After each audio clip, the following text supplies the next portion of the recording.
Thank you, Lord. Thank you, Father. We honor you, Lord. Bless you.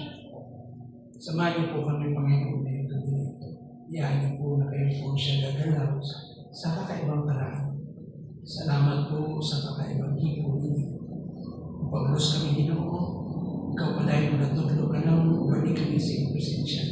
Salamat na ikaw pa dahil nag-unat ni nag-expound, nag-atagulog ang nalinaw ka namin sa mga praktikal o mga halandod kaayo mga application ini. Salamat, Lord, sa padayon na paglaw ng pagdasin ng iyatag ka na kinamukha mo sa naman ni Jesus. Amen. Okay, so sa atong topic dito, nandun na tayo sa ating ika-4 na treatment nato sa person and ministry of the Antichrist. Kung sa iyang work, no? Iyang person. O nato sa ika-4 na point sa atong discussion dito.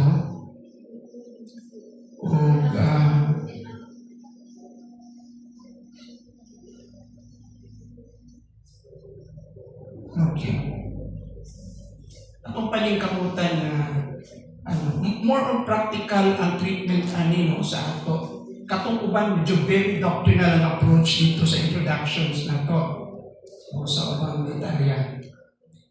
So, okay. Balikan na to, no? Ang ingon ko nga, magtanaw na nato ang topic nato, the person and ministry of the beast. Itanaw na nato ang iyang appearance, ang history, asa siya nagsugod. Makita nato diha, no, ang mga references na itong gitanaw. Masugod na siya, of course, in the last days and the latter time of the kingdom. O sa dihang sala will intensify and reach to the point at the very peak. No? Yung natong abot na siya, the zenith of sin and rebellion, diha ang gawas ang Antichrist. Of course, after the rapture. So, gitanaw na natong timing niya kayong restrainer, di ba? Itong tanaw na, ang restrainer, ang Holy Spirit, mag-work, may gapubong ba? So, what siya mo gawas kasi na, doon ang Holy Spirit na namuhat sa church. So, at the moment, wala na dito ang lahi na klase nga ministry sa Holy Spirit, pero since the Holy Spirit is omnipresent, ever-present, kay Ginoo man siya, yung other of his other ministries continue on, no? Padayon gyapon ang iyang work for saving people, for bringing people to Christ. O mao ka na nato makita diha. And wala na ang church, no, anak point pagkawas ng Antichrist. So kita na nato, no? Then kita na po nato ikadong point, his origin and identity, di siya gikan. So gikan siya sa katawhan sa kalibutan, di siya primarily gikan sa mga Hudyo, no? Ang iyang origin din ni gawas ang mananap ikan sa dagat. So kita na nato kana. Then sunod nga kita nato magkiniding mananap, grupo ni siya, usa siya ka alliance sa mga naso. Dili siya usa ka literal mananap, dili po ni siya usa ka tawo na direkta atong i-address tayo to Antichrist. So pwede itong gamiton siya na yung mananap sa duha ka kategory na pagsabot. Una, sabto na po siya in general term, yung mananap is a alliance of nations coming from Europe, the Western Alliance. Kunya, kung ato po siyang inarrow down, using other technical term, pwede mo siyang i-explain na may mga itong synonymous or the same title of the Antichrist. Kaya lang para mas dali nato sabto, mo nang muhatag og term na ang mananap usan siya ka mga grupo sa mga ginarian na siya naw sa kanaw sa katao ang Antichrist may represent yung may world ruler or leader. So itanaw na nato kana adto na ta sa ika-tulo. Itanaw po nato ang yang rise to power, yung pagsaka bitaw gikan sa iyahang kagamhanan, no? Makita nato diha nga pagsaka niya igawa siya gikan sa napulo ka ginharian himo siyang head. Of course ganing na ano sila no mo natong mo natong convince them. He was able to overcome them kining 10 kingdoms, and they yield their powers under him. So siya yung very powerful. So sa iyang pagsaka, pagawas, na siya gitumba po ng mga gitawag natong mga anong tawag dito, rivals niya ng mga ginarian or kings. And ingon diha, he rises not by war but by peace, using the peace program, yung iyang covenant peace treaty, beginning in the Middle East, of course in Jerusalem. Nakita na po nato na siya, no? Ang maong iyahang pagkawas. Ano na sa ikaw pagkaroon? So, his person and character, the mask of majesty. So, the person and character of the Antichrist. Kung atong tanaw, nung po nga last time, there is that dazzling intellect and captivating speech. Ang masilawong utok o makapadali na tingog. But pasabot maayo siya na mamaba, no? Akong basaw ng Daniel 7:8-20. Hindi ang gamay na sungay, gihatagan siya ang description din na gamay na sungay, the little horn. O ang sungay is symbolic of strength and power. Okay? O hindi ang kining gamay na sungay, adunay baba na nagasulti og dagkong mga butang. No? This little horn, ingon diha spoke, no, with great things, mga dagkong butang, mas ligon kaysa iyang mga kauban. Ibig sabihin is bungan powerful. Natanawa sa Daniel 8:23, nung kuya usa ka hari siya nga adunay mabangis na dagway o maalamon sa mga ngit-ngit na mga sulgilanon. In fact, yung mga tingmo, no? He can really explain na itong mga riddles. Ang prinsipe sa Tiro, sa Ezekiel 28:6, nagpasigarbo nga sa iyahang kaalam na walay sukod. So makita nato nga this guy is very brilliant and eloquent, and he is a statesman, one of the characteristics of a leader. O sa verse 13 ng Revelation 17, verse 13, ang mga hari sa yuta nagatugyan sa ilang gahumbihakan niya. So they yield their powers, their authority, under the leadership of this guy, this Antichrist. So, ingon ko nga, is a man of brilliancy with eloquence and persuasiveness. Maalamang doon siya. No? Hindi lamang eloquente o makapadali gayon. Makita na itong mga reference sa akong gibasa. Ang iyang utok, masilaw nga. Ang iyang tingog, makapadali. Grabe. Ang mga nasod, butugyan, kaniya, sa walay pagpugos. So there is willingness on the part of nation to submit to his leadership. Apan ang iyang kaalam o eloquensya dili neutral nga gasa, kung dili mga himan kini sa pagpanglimbong. This is an instrument to deceive, an instrument of deception to deceive people. Ang iyang mga pulong sama sa bino na makapalango, makapahubog sa mga naso. Nagdala kanila ngadto sa voluntaryong pagpasakop. So he has that power, no, that can really intoxicate the people when they listen to him. He has such that kind of powerful speech. Sa atong panahon, nga puno sa media, daghang mga charismatikong leader, people with charisma. Alam mo, usahay, ginasukod bitaw natong leader based on charisma. Or may magnetic presence ba? Kapag naa siya, uyaw ni bay, no? Nya, plus, dugangan pag mga false narrative, mga false stories. So, ang mga tao, the masses, they're easily, muingon natong anonymous sila. Very gullible, they can easily be persuade or may mo natong deceive. Dali lang sila ilaron. O, kung dili ka critical mindset, na very objective, kung di ka maminaw sa mga things, you process things, you investigate thoroughly, and hindi ka dali ma-deceive. In fact, the Bible tells us, test every spirit. Because in the last days, many will come using the name of Christ, claiming to be Christ, false teachers, false prophet. Along the way, makita na nato na very rampant, daghan kaya na sa atong time karon. We are not immune as the Church of Jesus Christ. Why? Because the Bible tells us that the enemy is coming outside and as well from the inside. Alala yung warning ni Paul sa elders of the Philippian Church sa Acts chapter 20. But if memory serves me right, is parting ang gitawag na itong instruction. Ingon siya, he spent his time for 3 years, doing ministry in Ephesus. And then he gave his final instruction to them. Sabi niya, shepherd the flock from where the Holy Spirit made you overseers, bishop, overseers, bishop or shepherd or pastor.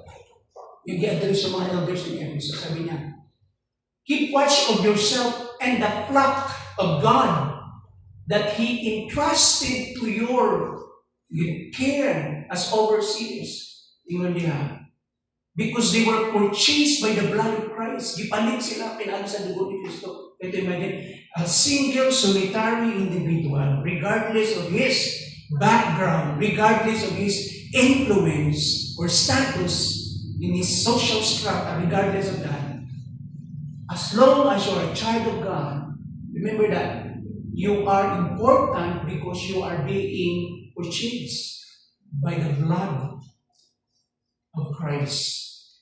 Kaya, pag nag-minister ka, tanggalin mo yung bias mo at saka yung prejudice mo.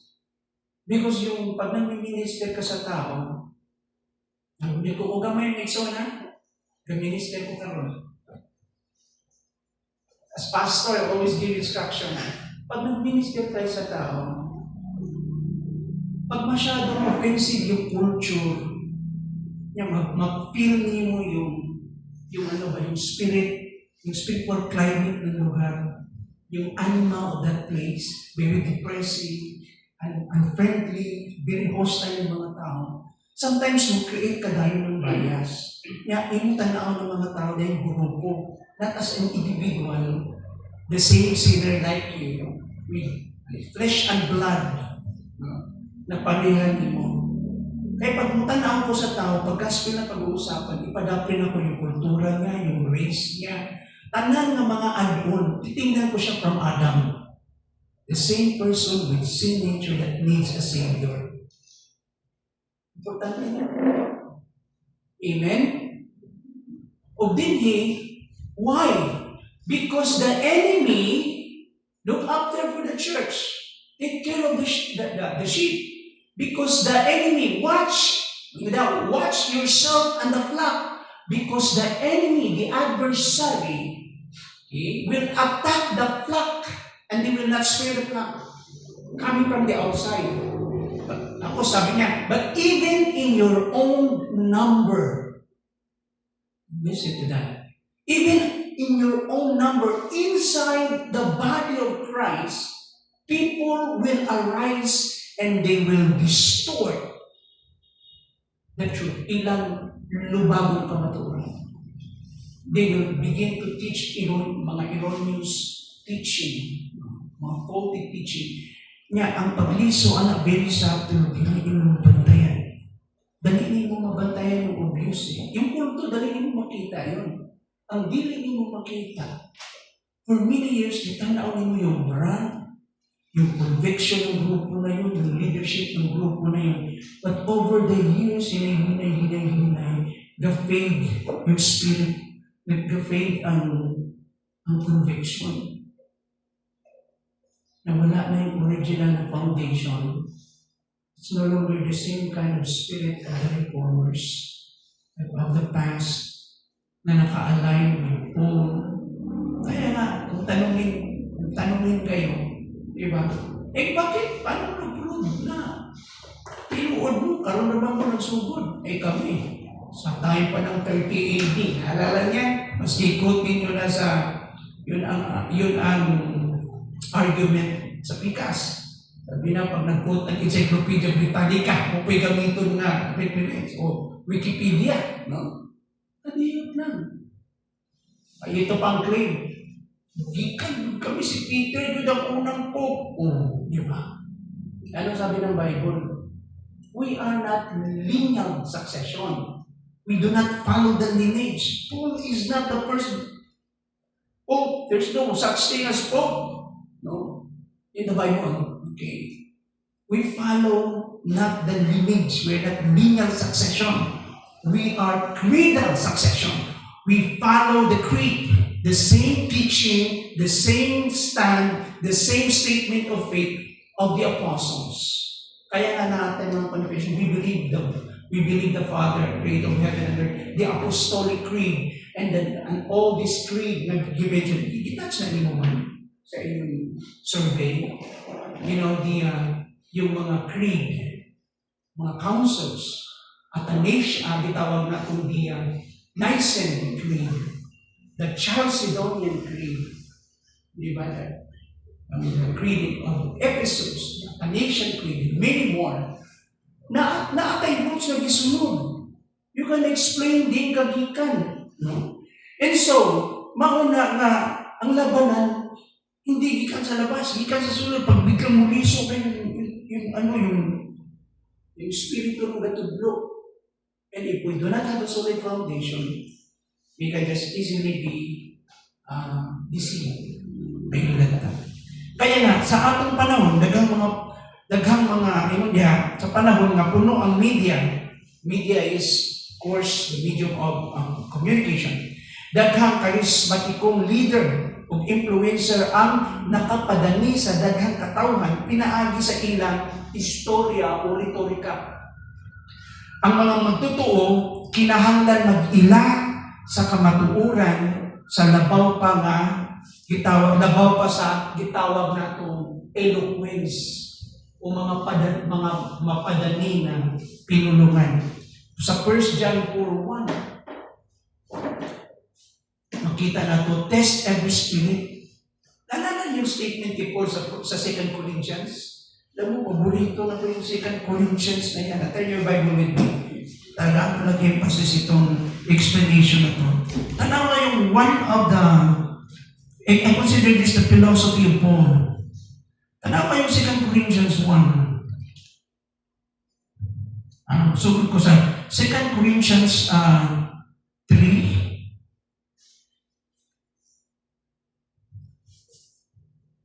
Kaya naman so, try to check.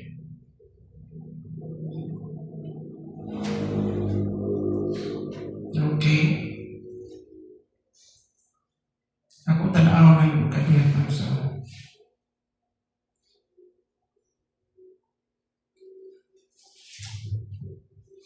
okay, I try to check din sa translation na to. Importante itong language na to, no? Sa 2 Corinthians. Ingon din sa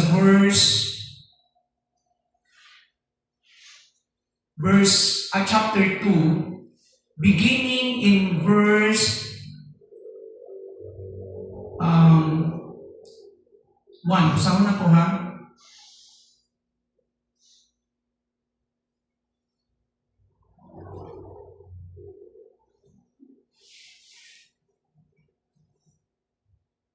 Kaya lang. This is not the exact.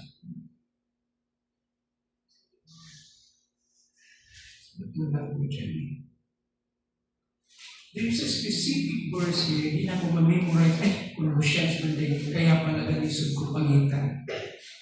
Ngunit problema sa mata. Okay. Atong tanawag ka dito, so ang gusto na ko i-drive na point din sa ato, yung using eloquence, no? Usahay manggod, based sa gitawag natong kultura ng mga Greeks, they worship words. They worship wisdom. Kaya importante yun. Sa atong time, I think matouch din yan si Sister Julie sa inyo po, yung period of the Renaissance. Wala pa ninyo na-touch. Wala pa mo niabot sa time ng science and mind. The period of the Renaissance. Importante ito, yung principles na ito, ano? Sa 2 Corinthians chapter 2, ingon din eh.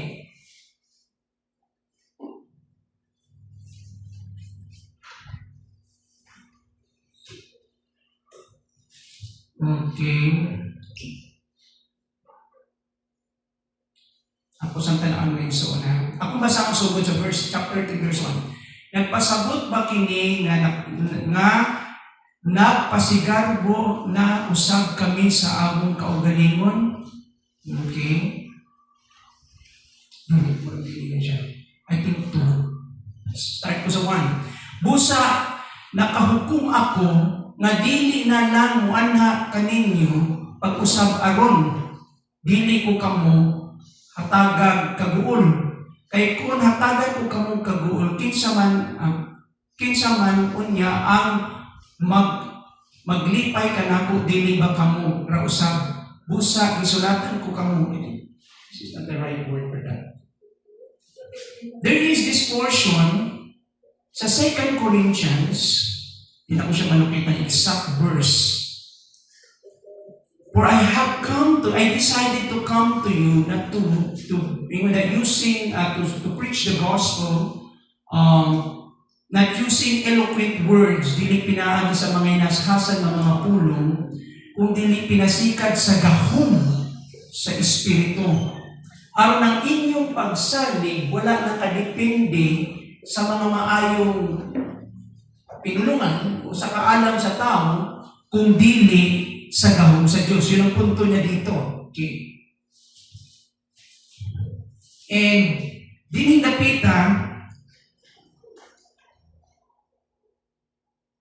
I think, siguro nino, chapter 2 ng 1 Corinthians, mga igsoon sa akong pagana aron pagwali sa pinagong kamatuoran gikan sa Diyos, wala ako magamit og lawom o maalamong mga pulong, nakahukom ako nga kalimtan ang tanan butang gawas kang Hesukristo nga og ang iyang kamatayon sa krus. Busa sa pag-anha o kaninyo, huyang ako og nagpurog og sa kahadlok. Ang akong pagpanudlo o pagwali dili pinaagi sa madalihong mga pulong sa katawhanong kaalam, kung dili pinaagi sa pagpasundayag sa gahom sa Espiritu sa Diyos.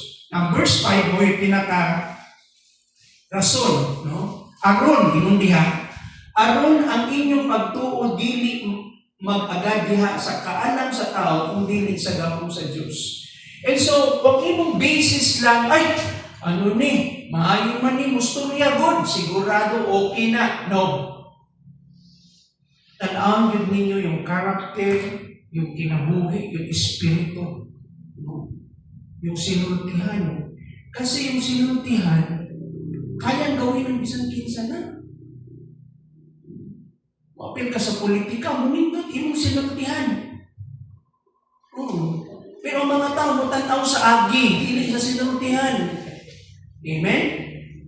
And this guy is a magnetic presence, o dili lang ito salita. No? Talagang may naano siya ability to move people. No? Tanawang niyang absolute authority din and lawless rule. Ang textual validation nato sa Daniel 7:25 and Daniel 11 verse 36. Absolute authority niya. Tanaw niya ang absolute authority o ang iyahang ungodly rule, yung iyahang mingon natong lawless. No? Yung diya sa verse 25 ng Daniel, he changes times and laws. At sa 11:36, he exalts himself above every god. Grabe.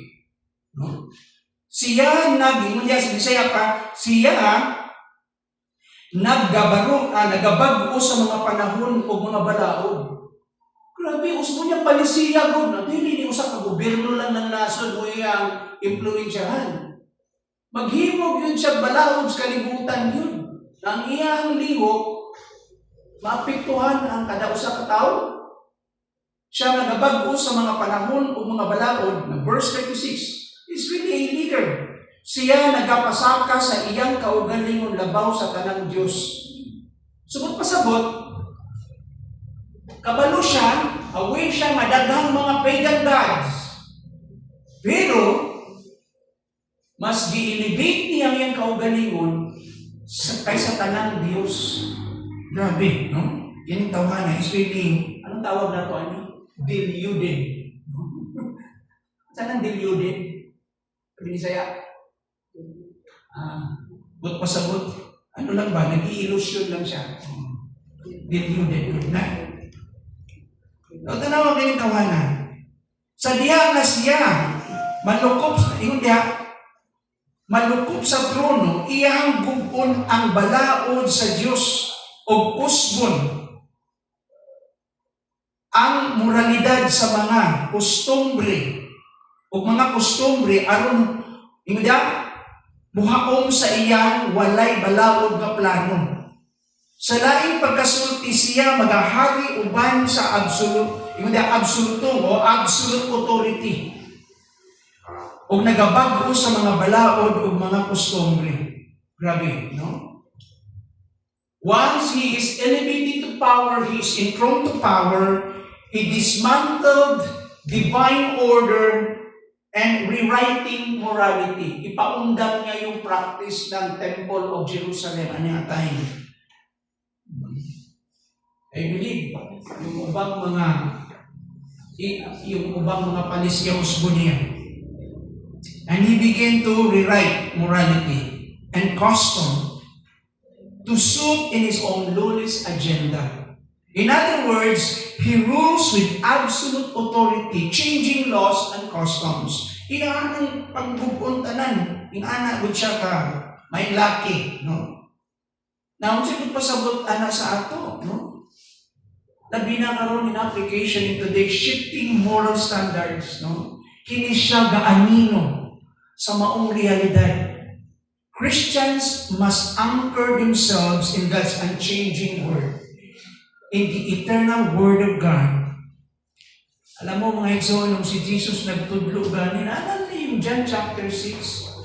Nung tudlo ang Ginoo, John chapter 2, the first miracle in the wedding of Cana. Tuloy-tuloy yung chapter 2, chapter 3, 4, 5. Grabe yung mga tao doon, no? Gasunod doon sa iya. Ipakaon pa silang pan, nadaghan kayo, isda. Dahil Jollibee. May McDonald's sa Ubay. Libre ang 7-Eleven. Nabusog silang sunod-sunod. Yung salita mo, ito na sa John chapter 6. Applyan mo ng harmony of the gospel yung iba't ibang mga tawag na itong engagement ni Jesus ba? According to Luke, according to Matthew. Pagdating mo kay John, kasi gusto ipakita ni John na si Jesus trying to claim that Jesus is God. O din napita yung si Jesus, ang akong lawas ang tinuod na pan. O ang akong dugo ang tinuod na bino. Kung inyong kaunon kini, kung imnon, na amoy relasyon po sa ako. Tinambalo na ito itong istorya, naglibog na yung mga disciples. Tugay na sunod, ang naman tingali na itong gisundan, no? Kurang. Diba? Illogical naman eh. Hindi naman ako ma-process eh. Oo. Nalaw naman kayo. Ang Ginoo, dili kanya tugutran sunod-sunod niya.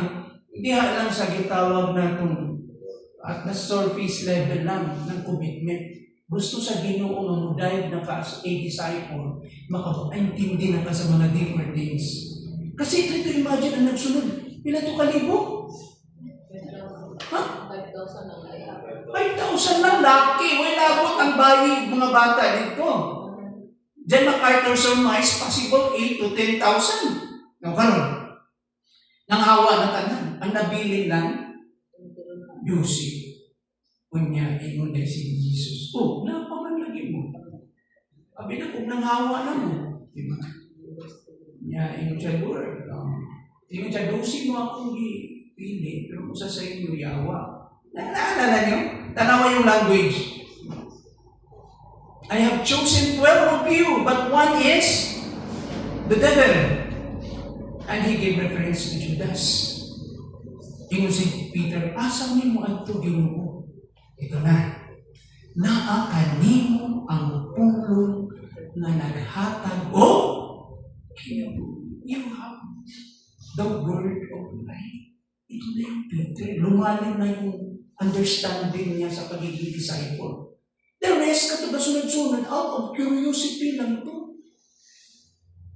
And then to the point, na-convince sila, ipakaon sila, sunod-sunod sila, nung challenge sila for a deeper commitment, nang hawa na sila. Now guess what? Dito sa libo-libo, doon sila nabili. No?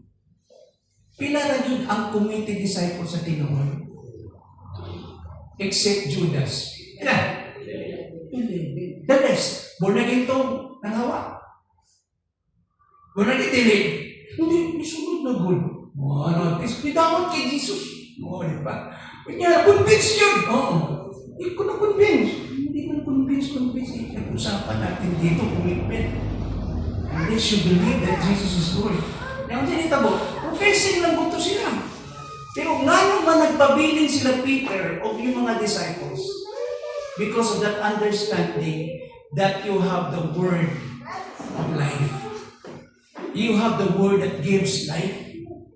Now, ganun. Mga igsoon, ang mga tao, asa nakaangkla ang ilang kaugalingon? Usahay sa tren, sa uso, usahay sa dagan sa panahon, o sa mga ditawag charismatic leaders. Ang problema, pagliso ka nun, apil ka, uyong. Ngunit kuyawan ako. Mawala ka yung pastor na di ka ba ng simbahan? Delikado tatanan. Because we do not reach that level. Kinsa na yung mga tag ng motivation sa mga tao to continue to provide objective itawag na itong instructions and direction of church. Maminaw na ka sa abisan kinsa timo na nag-uon ko kay kadungog ko mga pastors pa naman friend pag yun na ako ba? Yung na perspective. May na naman tatong dili lang pastor. Makasabot ko. Nailad lang good ni.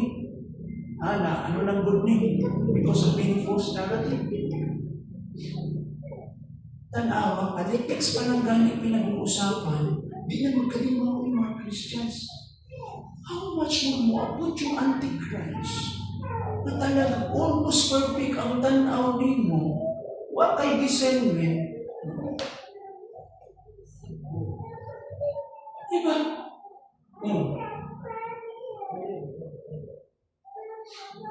So the Christian must anchor themselves in God's unchanging word. Asa na ito makita na? Psalm 119:89. Mga pulong na dili magbago, dili mo siya. Something permanent. Tanawa ang Antichrist. Kung sa'yo gisimbaan ng Antichrist? Power. He worship power. The worship of power. The God of fortresses.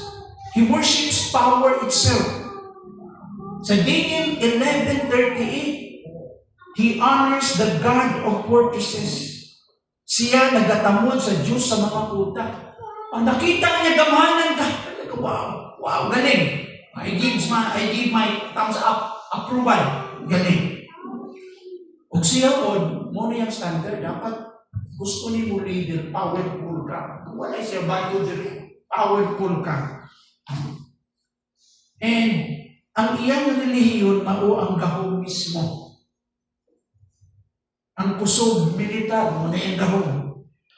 Technological na mga pagdominar o political na pagkontrol na himo niyang antang or halangan. You worship power. Ano ko yun? Alam mo, si Sino pasabutin sa ato? Ang kalibutan karon nagsimba sa kusog. Paningkamot sa tao. Nagsimba bahandi o impluensya. Nakita niyo the same spirit, that pattern? It will culminate to the Antichrist. Kung mo na yung trend, mo na yung perspective sa kinabuhi, para nimo ang success is pleasure and material riches, delikado ka. Kaya ang Antichrist, naadiha, paingon. Ang iglesia kinahanglan mo ni kay, okay, sa kining na idolatria or idolatry. This is an idolatry. This is an idol worship. No? Riches and wealth could be a form of idol worship.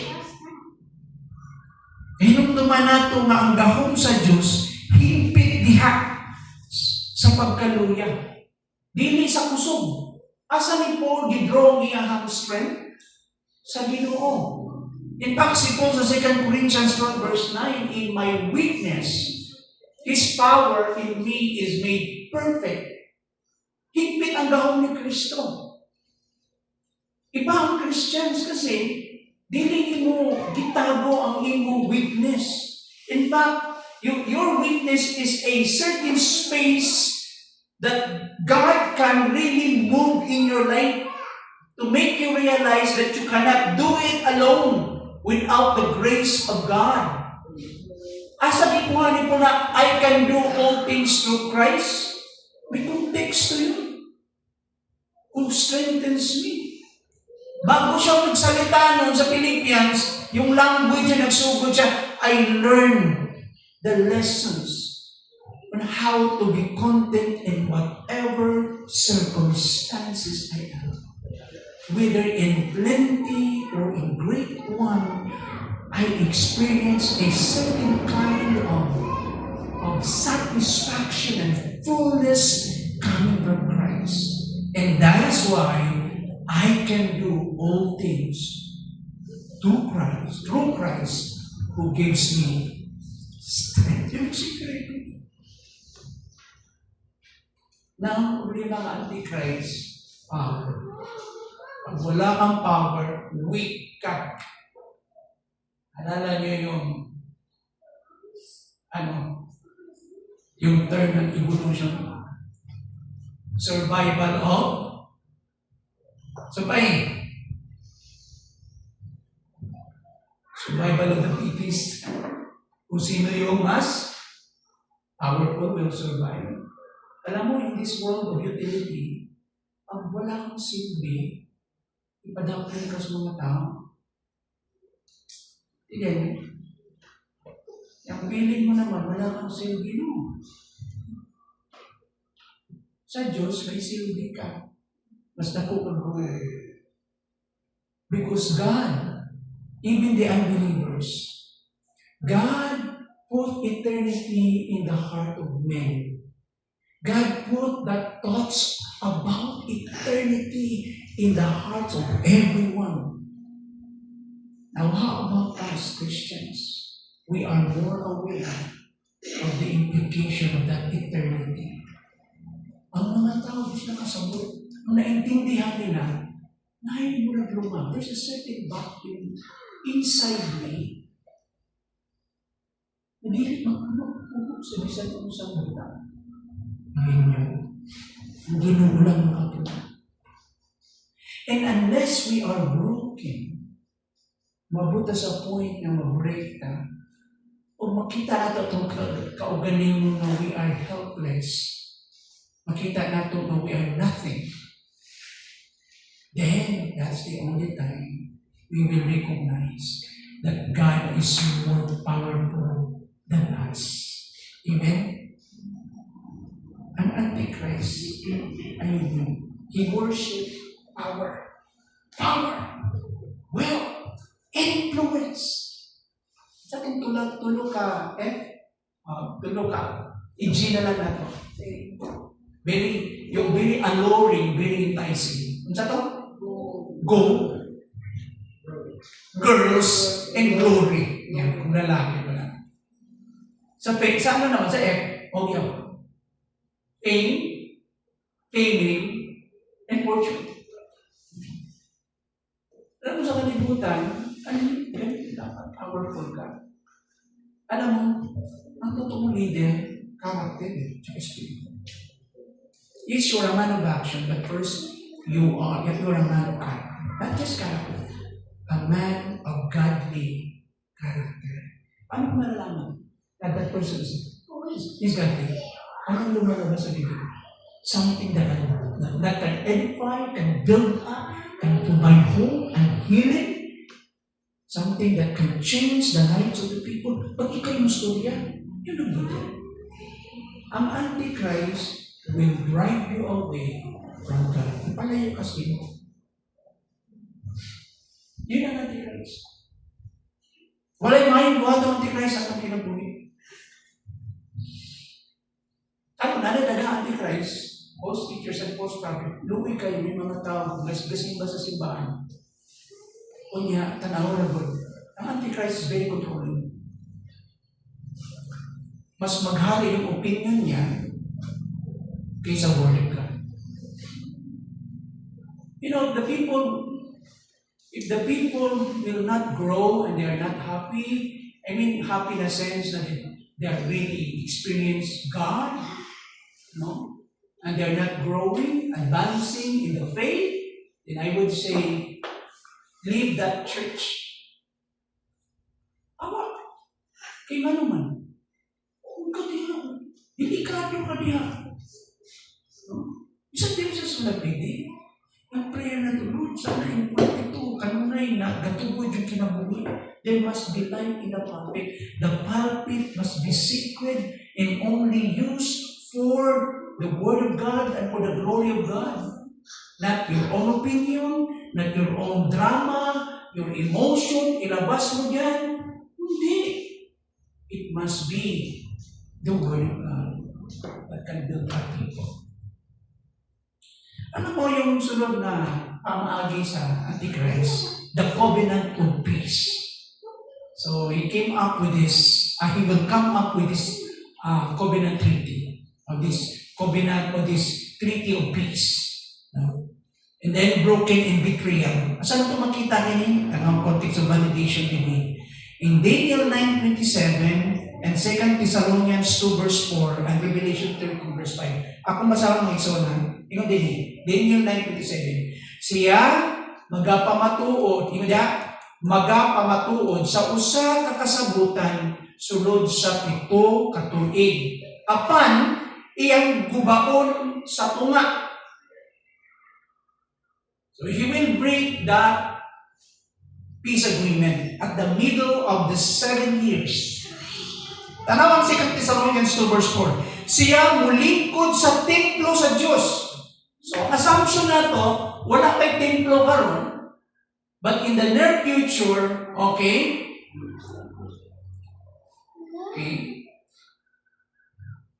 the Israelite people, the Jews, will rebuild the temple. Ang tawag na, the future temple. And that would be during the time of the tribulation period. Kung simuhan to sa Antichrist, at the middle of 7, siya mulingkod sa templo sa Diyos, nagapahayag na siya mao ang Diyos. Nawa na Diyos sa pamutok. He was also deceived by the devil because of his greed. He was blind and possessed and empowered by the devil, by the dragon. Tanawag dito tayo sa Revelation 13 verse 5. Siya magahari sulod sa kapatan og duha o kapatan og duha kabulan. Masukin sa yaon. Ito yung ginibot pa sa butin eh. He rules for 42 months. Pila katuig ng 42 months? 3.5 years. Ayun yun. Right, so on. So there is that covenant of peace, then broken in betrayal. I-betray niya yung mga Jews. Ano yung may tabo niya? He makes a 7-year covenant with Israel, promising peace, but halfway through, after 3.5 years, he breaks it, desecrating the temple and declaring himself God. No? Yang gubo niyang saan? Unya buhaton niya, magpasipala siya sa templo sa pagdeklarar nga siya sa iyang kaugalingon, ingon niya nga Diyos. Daniel 11 verse 36 to 37. Muna na, si Thessalonians 2 verse 4, Revelation 13 verse 5. Sa laing pagkasulti, ang iyang maskara sa kalinaw, nagatago sa paglimbong. Ingon ko nga yung peace treaty is a cover-up. It's a form of deception. Sa tunga-tunga iyang pasipalaan ng templo o ipadayag ang iyang tinuod na ambisyon, ang pag-angkon na siya mao ang Diyos. Grabe ka, Amy. The false promises of peace bound in politics and diplomacy na agad ng mga ingana. Pero ang mga igsoon, ang mga magtotoo, must believe, must trust Christ, the Prince of Peace, and not human treaties. Alam mo, frustrating kaya sa kalibutan. Isalig lang yung kinabuhi sa kalibutan. Mga leaders, 100%. Tao naman muna sila, muli ko naman sila. They're not perfect. We have to pray our leaders, we have to pray our politicians. Pray nato sila, even yung atong mga local politicians. Because they're people with the faith of clay. Mga tao lang muna sila with all the imperfections and defects. Now, hindi dapat ibutang sa mga believers as Christians ang ilang pagsalig sa tao kung dili kay Kristo. Christ is the real Prince of Peace. As Isaiah 9 verse 6 tells us that He is the Prince of Peace. Siya ang prinsipe sa kanino. So dili niya ito ibutang sa mga kasabutan na binuhat sa tao ang atong pagsalig. Kaya maglagot lang ka madugay kung sige kang paminaw na. Magsige kang paminaw, lain-lain kwento. Bisan kinsa matag biya ka galing justification. Kaya madugay, di ka kakita sa tubag, confuse ka, maglagot at kakapin. Kunya, idamay pa rin mo imong mga kauban yun sa imong kalagot. No? Huwag man sila kabalo anong naglagot ka. No? Alam mo yung jealousy, ang kalagot sa tao, nagkagmahimong adili pa o. Namo, kita mo ka ron. I-pray na ito mga leader sa politics, gaway-away. Alam mo, ang gadaan bubot din okay, kung yung tanaw, yung kahapon sa tao, hindi lang kanas.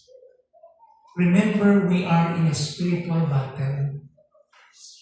Na ay mga sinister spirits, mga demonic spirit working to intensify conflict. You would have to magnify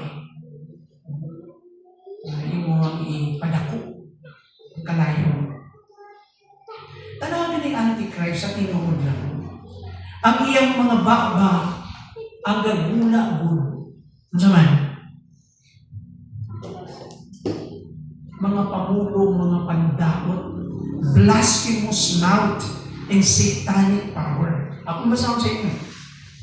Daniel 7:25, he speaks against the Most High, against God. No? Ingon niya mga igsoon. Sa iyang pagsulti, ang iyang mga pamulong batok sa Diyos. Ano ang textual validation na to? Revelation 13:5-6. His mouth blasphemes God, and his dwelling, gikan sa word na blaspheme. Alam mo ibig sabihin ng blaspheme? Alam mo pinaka-literal niya. Yung parang pangit lang, dili offensive yung term gamito. Yung blaspheme, more siya bad air ba? Ganon. Yun ang blaspheme. Smell o daman. Oo. Very stink ang baho. Yan, dito gikuha literal nag-derive ang idea ng word blaspheme. Yan. You know, anong tawag na sa English? Fart. O, ayan ang bisayaan ninyo. Offensive kayo, no? So, pinubaw na siya. A very stink. Baho kayo. So, iyang baba, pag gusto riyan siya, ay talagang sakit kayo yun. Dami din pa. Ezekiel 28 to 9 and to 12. Ezekiel 28 verse 2 and verses 9 to 12. O sa'yo, nakita na ito. Prideful claims of divinity. No?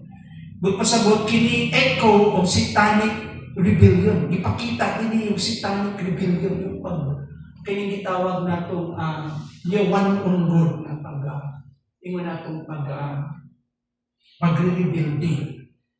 Makita na ito nga siya yung higamhan sa Yahweh. And sa Revelation 13 verse 4, ingon diya, ang dragon ang naghatag o gahong kaniya. He was empowered by the dragon. Asa na ito makita ka na? Revelation 13 verse 4. It was the dragon who gives him the power, empowers him. Now, mga igsoon, kinsa yung dragon din sa book of Revelation? He was called the old serpent sin from the book of Genesis. Sino yung dragon din eh? Si Satan. Now, ang dragon mismo ang naghatag gahom sa iyo. Kaya pala ginintawa na very powerful. Kasi dili organic lang din na natural. He is the tool of Satan. Parang incarnation ng Yahweh ni. Gigamit yung body niya, isunod ng Yahweh. Remember, dili ordinary yung demon isunod niya. Not even 600,000 o 6,000 demons o legion ang isunod sa iya. Ang isunod sa iya is a prince of demon. Remember, si Lucifer is an archangel. Prinsipe yun. Mga karanggo ni Kinsa. Ni Michael, ni Gabriel, ni. Pag i-mention gani ang ngalan, nasa na significant role. Remember, original na tawag kay Satan, ano siya? Lucifer. Ano sabihin ng Lucifer? The light bearer. Malapit siya sa throne. He is the guardian cherub. And in fact, he was in charge of what? The worship in heaven. He's a musical director. Can you imagine that? Yung sa niya kalimutan gano'n sa music. Siga ko na sa worship, mas gasimba pa siya kaysa ato. Nagay book ako nabasa mo. Naminaw ko. Yung sa missionary, I was invited sa seminar. And yung mga speaker, ano po sila? Mga theologians ko. And nangatag ng libro, kapag di pa autograph sa iyan. Itong libro ibasa na mo. Hibo sa iyang study nito. And we were reformed yung the way he explained it. No? Yung about angels. Kasi joke dito sa Bible. Yung angel, he graduated in the university, the best theological school. Nakurat ko pag ipasa. Biglang yun. The best theological school, the best university in heaven. No? Ibig sabihin ng Yahweh, will burst ka sa Word of God. Wala gapon sa naluwas. Napatoy joke, he was a Calvinist. Ang point dito, he knows the sovereignty of God. Kapalo siya kamanan ng Diyos. Di ba siya nanungisa?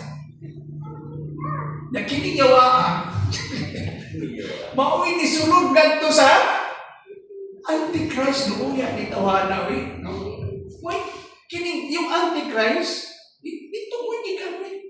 And I believe yung Antichrist, notice, Yung heart na daan is really a rebellious person with siya. I don't know, if you do a thorough study on him, question ko na, buhay na ba na siya karoon? Tanawin mo yung background, tanawin mo yung upbringing, no? Kiling tawhanan. Bakit he is really diabolical mag-isip? Okay. Kita nakapokus siya sa power, very worldly good siya, tingnan. Kung dili lang ka ng mga exon, atong tanawin pa din his power, balikon ko, is satanic, energized by the dragon in Ezekiel 28 verse 9 to 12, o in Revelation 14 verse 4. Sa laing kapag kasulti, his authority is not human ingenuity, but satanic empowerment. Balikon ko. Ang iyang otoridad, dili sa galing ng tao, dili sa abilidad ng tao, kung dili kahon sa yawa. Lisod bang bangon? Talagang, his mouth spews. Kasi mga mugawas. His speech what? Blasphemy against the Most High. His blasphemies are the overflow of the heart enthroned by the dragon. Kaya nga, naalala niyo yung wisdom ng scriptures. How do you know the person? Ito. Out of the abundance of the heart, the mouth speak. Kung unsay sunod, kung sunod siya kasi kung tanang negative basura mo gawa sa bakbana. And tungod kay siya dautan na tao, muna yung gawa sa bakbana. How do the person is good? Yung mga ungodly belongings. Hindi yung politician, madali kang puporma sa sa aking tablado.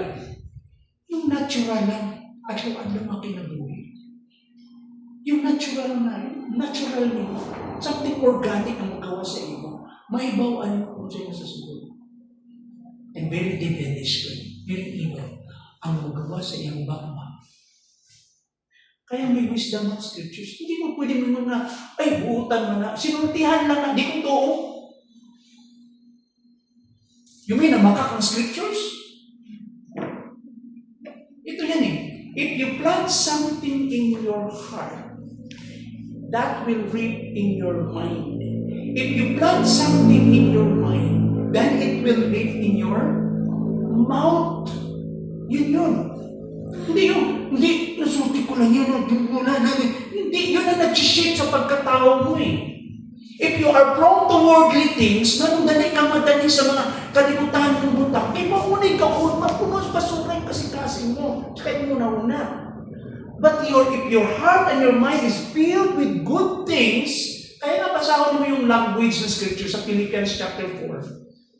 Bago siya, after sa lino ni Christ, ni Paul dito, rejoice in the Lord always, and again I will say rejoice in verse 4 and following. Do not be anxious or worry about anything else, but by prayer and supplication, present your requests to God, and the peace of God will guard your heart and your mind in Christ Jesus. And not only the peace of God, but the God of peace will be with you. Now, may sumpay yun. Whatever you have heard and learned, di ba? Whatever is good, whatever is righteous, whatever is moral, whatever is perfect, put all these things in your mind. Guard and protect your mind of these positive things. And the presence of God Himself will be with you. Yun ang wisdom ng scriptures. Kaya pag ikaw na mo diagnose, HR ka pa na aplikante sa company, o ikaw yung administrator na school or principal na applicant na teacher, kabalo ka, pagtudlo pa lang, ay magaling magtudlo. Kaya kadit lang character-wise, tingnan na natin. Pagdating na natin yung godly, yung pag-character-wise na lang. Ano ba sa kalibutan na, pag nag-interview ka, going abroad, na yung mga disciplines mabantayan ka. Di ba? May mga behavior, kaya lang badali ko kayo yung behavior, yung paglingkod, yung pagkatko, yung pagstorya, di ba? Yung forma, yung mga non-verbal communication. Di ba? Kaya lang hindi madaya pag ano talaga yung sa loob. Madulas ka, lalabas yun Because that is something organic sa iyo. Naturally. So how do the person is really godly? Because in on behalf, if the person is really filled with the Spirit, asa natin makita natin? Ephesians chapter 5. Remember? Be filled with the Spirit. Chapter 5 verse 18. Di ba? Be filled with the Spirit. That's a constant feeling, everyday feeling. Something what? Ongoing. Adlaw-adlaw. Yung sa epekto dito. Let's sing songs. Di ba? There is that spirit of edification, the spirit of worship, and there's the spirit of submission. Kaya kapag mo dito, submit to one another, pinag-categorize niya lang yan, yung in-apply niya yung principle of submission to husband and wife, parents and children, and then i-apply niya sa government and citizens. Ano yung foundation ng submission na yun? Is being filled with the Spirit. Kaya nga ang foundation ito ng wisdom ng scriptures. You know when you know the person is submissive? Because in the first place, he is filled. How do we define the word being filled? It means you are carried along, controlled, directed, empowered by the Holy Spirit. Amen. How do you know the Antichrist? And the followers of the Antichrist? Because there's no something good and edifying and positive coming from their mouth. It will always like poison that can destroy lives. You'll always create conflict. You will always strife and jealousy. There is always war. Yan ang magawa sa bawat. Dili na ito makita ng Antichrist based on.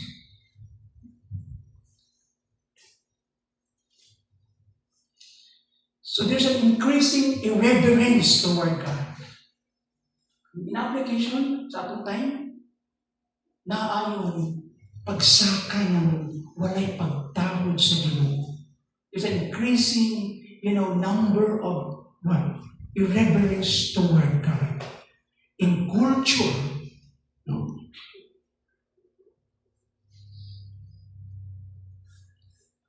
And this is a way of preparing the hearts of open blasphemy. Di ba, naatay usahi observation kung iwan ta usahi ani. Sa kami pa mga batay ang kanilang to, dili yung ani ang mga batas ang kultura. Lagi ang mga henerasyon karon. Is that common? Magkaroon nga na ng comparison na talagang worst good ang kultura. Batasan sa mga tao. Kani adto, pagsulti lang sa papa, kinto na, mga bata. Karon na saan? Dibatihon ka. Awayon pa ka. Ikaw na nahadlok. Ginikanan na yung disiplina. That's why Christians must guard their speech and honor God's name. Alam mo ang problema, no? Kung dili na ito i-prepare ato ang generation nito, luoy sila.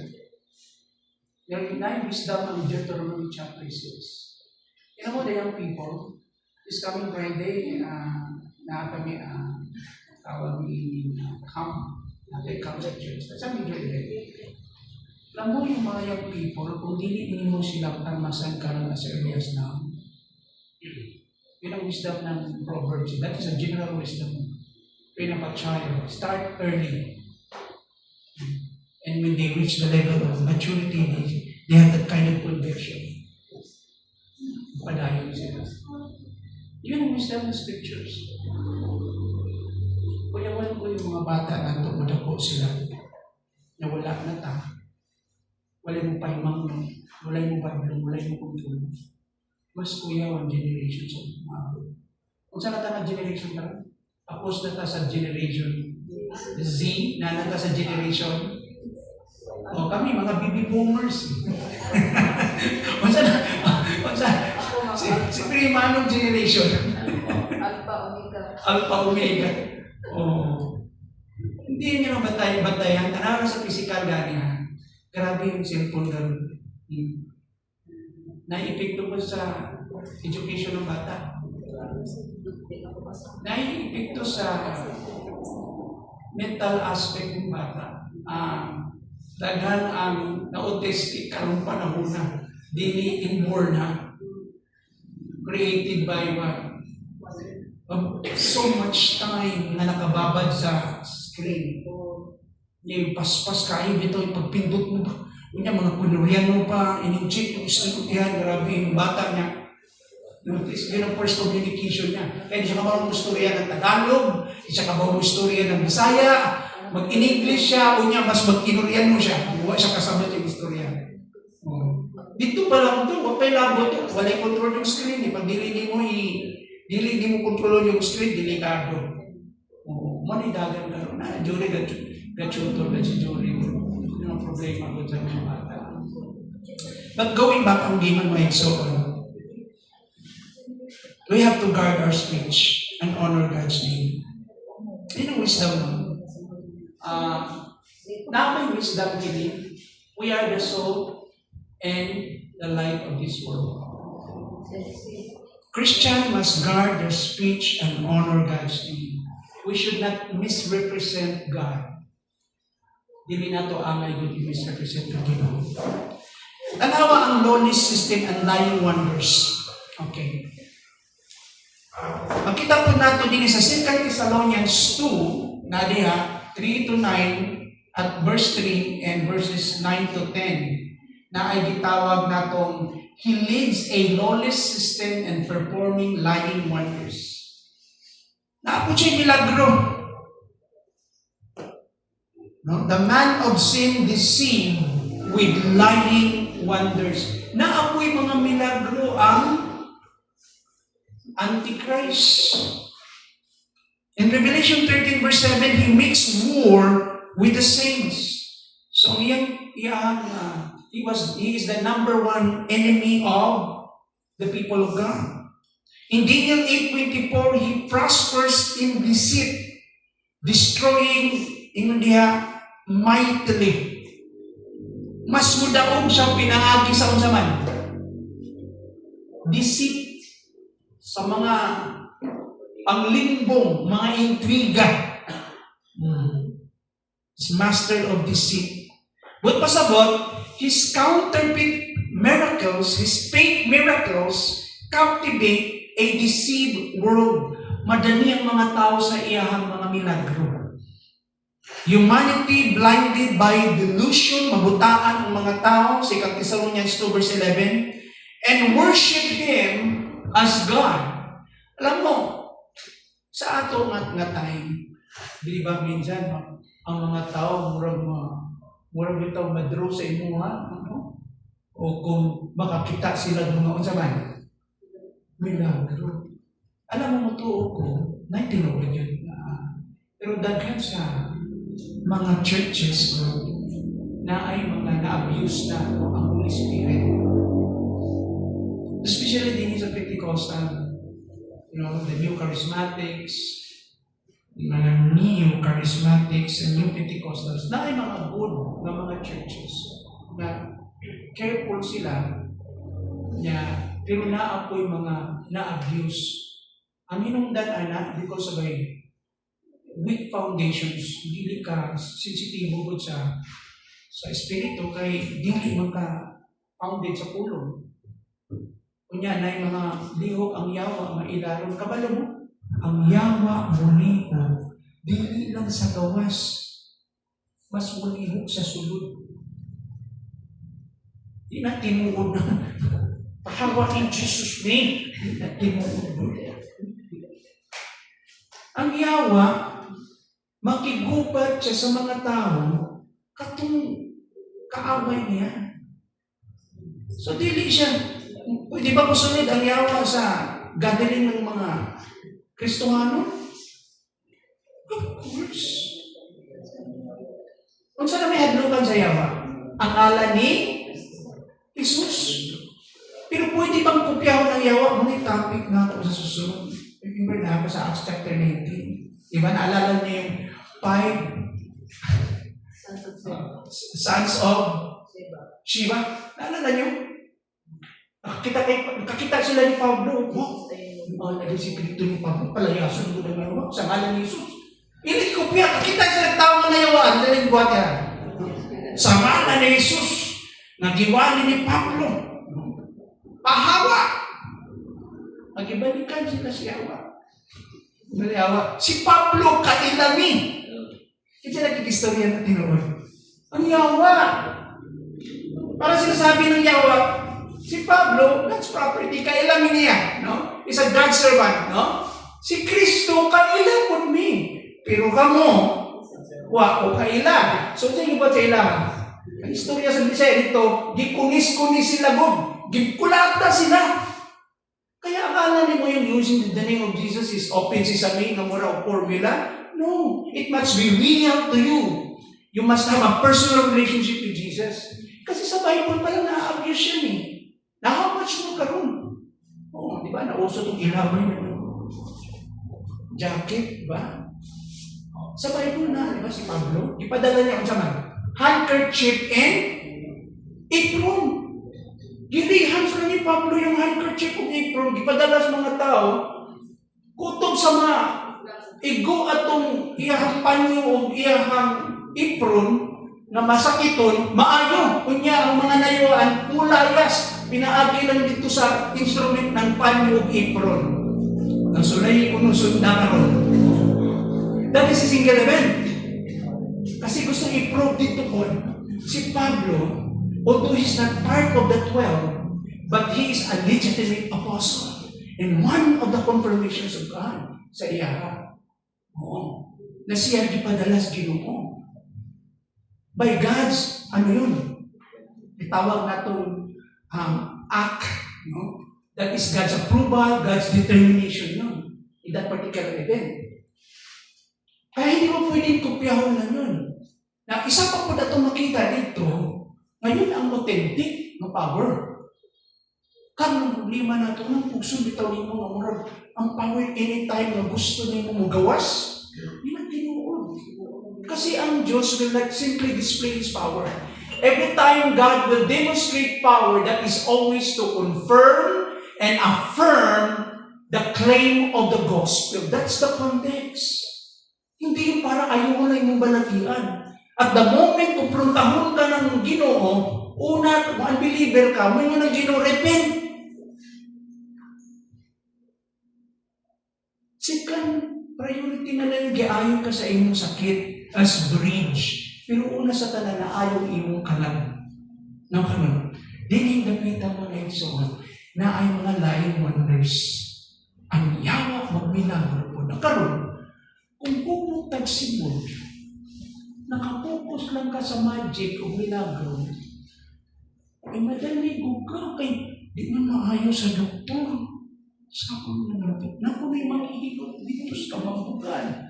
Tuko na to. Ipatutuhan na to. Naamampun na gahong. Piyungin na lang ng iyang igusunggot. Basta importante maayo. No? Sa may atong language usahay. The end will justify the means. Bahala na mo siya paagi or means. Basta ang justification God, ang outcome na ayo. Inana ba? Tungod kay naayo ka sa balatian mo, may kapay sa Diyos na. Di ba? Dapat ko, umingon God tanga. Dapat ko,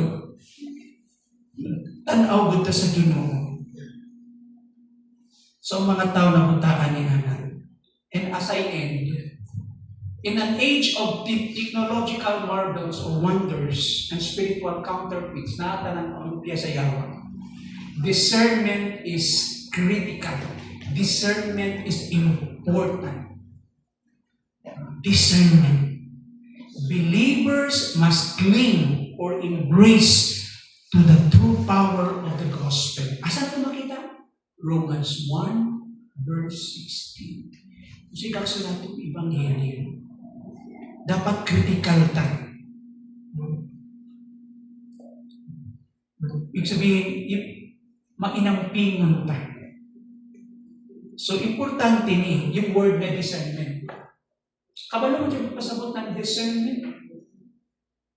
Makakita ka, makabati ka, makabasa ka. Hait ka ng bahina. Ma-distinguish mo ang correct na espiritu o sa dili na mga espiritu. Sa mini na pagtulungan o sa insakto na pagtulungan. Asa na? Gikan ang discernment. That is something that we need to nurture and develop. Nabisbisan kanunay sa pag-angko o pagtuon sa puno sa Ginoo. The only way to become more sharp if we are saturated or well-founded with the Word of God. Isang tutog na ko din I hope na nakatawag sa inyo atong pagpamanantong kalusok sa inyo. Let us pray. Salamat sa inyong grasya, Ginoo, padayon sa among pagtuon sa inyong pulong, among gipigyan kanimo at kini paghatod ka ng dugang gahom o kadasig o paglawan o ang among pagtuo padayon mo lang bunyag kanimo. Salamat o Diyos sa naging napili mong grasya. Padayon mo pagpuput ka namo. We know that you are not done or finished with us yet.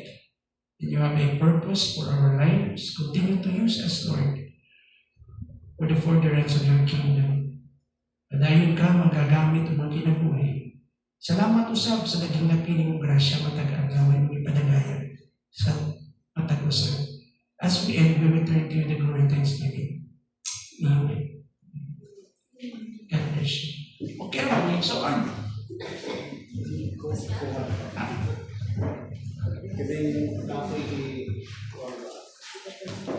ko sa simbahan.